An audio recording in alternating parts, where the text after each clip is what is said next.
मंडन मिश्र और आदि शंकराचार्य प्राचीन भारतीय पद्धति के चार स्तंभ थे जिन्होंने भारत को विश्व गुरु बनाने में एक महत्वपूर्ण भूमिका निभाई थी। शास्त्रार्थ तब होता था जब दो पक्षों में किसी एक विषय को लेकर सहमति हो जाती थी, तब डिबेट होती थी।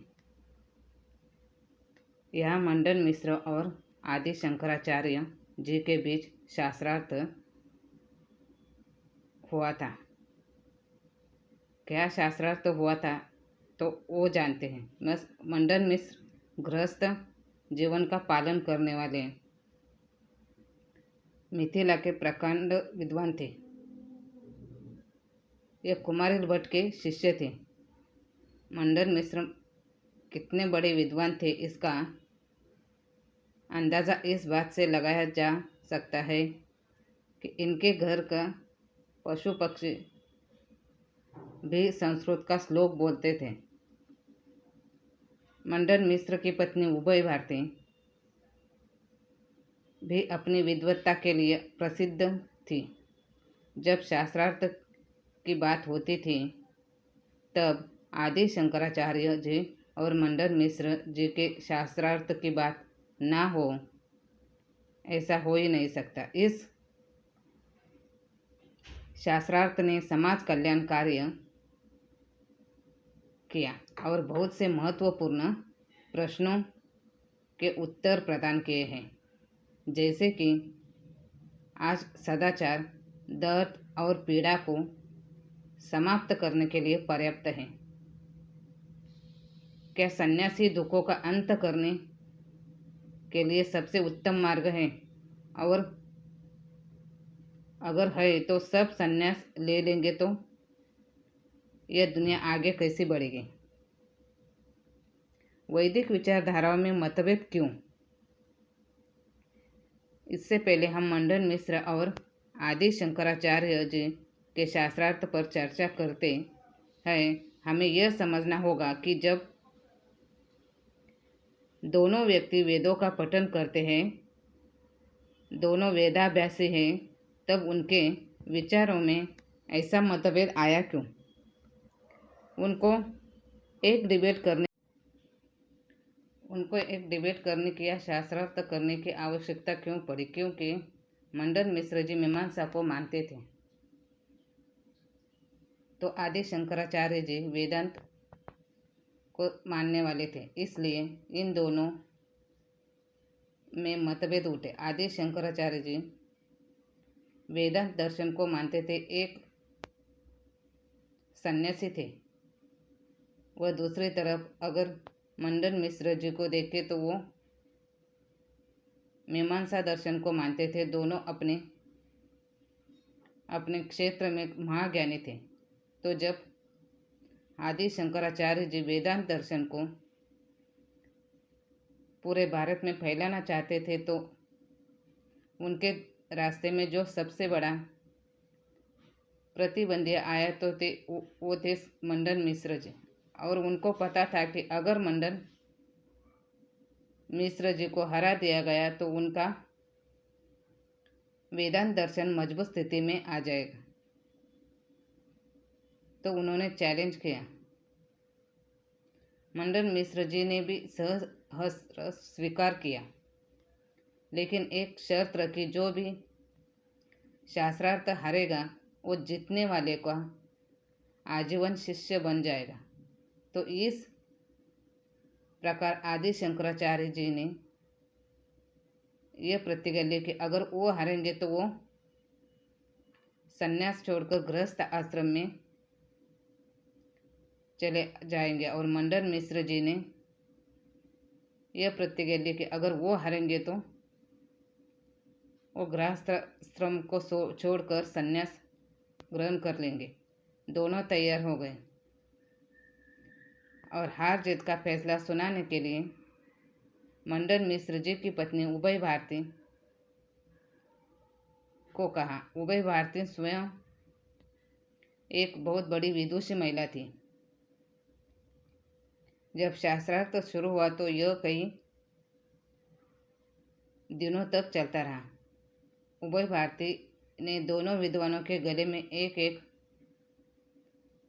फूल की माला डाल दी और ये कहा कि ये दोनों मालाएं आपकी हार जीत का फैसला करेगी। कुछ समय के बाद उन्होंने माला देखकर शंकराचार्य जी को विजेता घोषित कर दिया। तो बाकी विद्वानों ने शंकराचार्य जी को विजेता घोषित करने का कारण पूछा।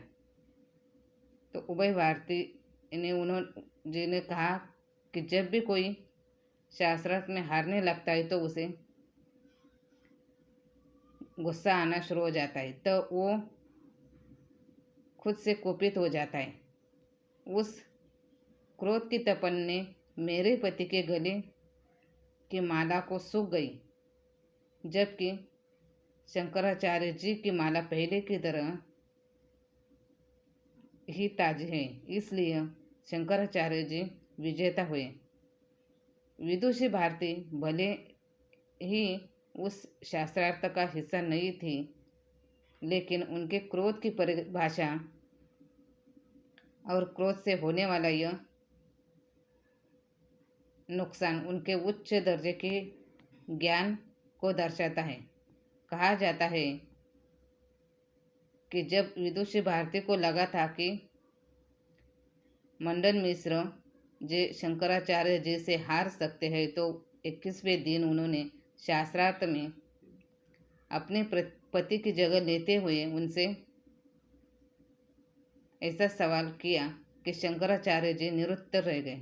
मंडन मिश्र जी और शंकराचार्य जी के बीच हुए शास्त्रार्थ में शंकराचार्य विजय हुए थे। शंकराचार्य से जब मंडन मिश्र जी हार गए तो विदुषी भारती ने कहा, मैं मंडन मिश्र की अर्धांगिनी हूँ। अभी आपने आधे हिस्से को ही हराया है, मुझसे भी आपको शास्त्रार्थ करना होगा।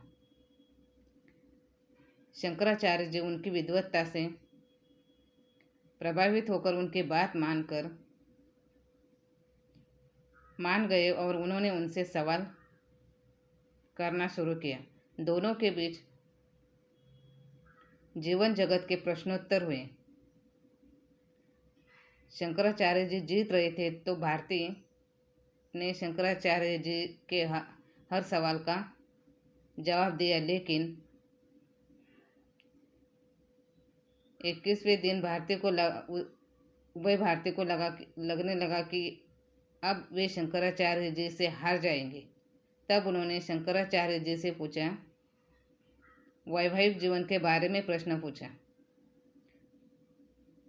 शंकराचार्य जी ने शादी नहीं की थी, इसलिए वह इसका जवाब देने में असमर्थ थे। उनका प्रश्न गृहस्थ जीवन में स्त्री पुरुष के संबंध के व्यावहारिक ज्ञान से जुड़ा था।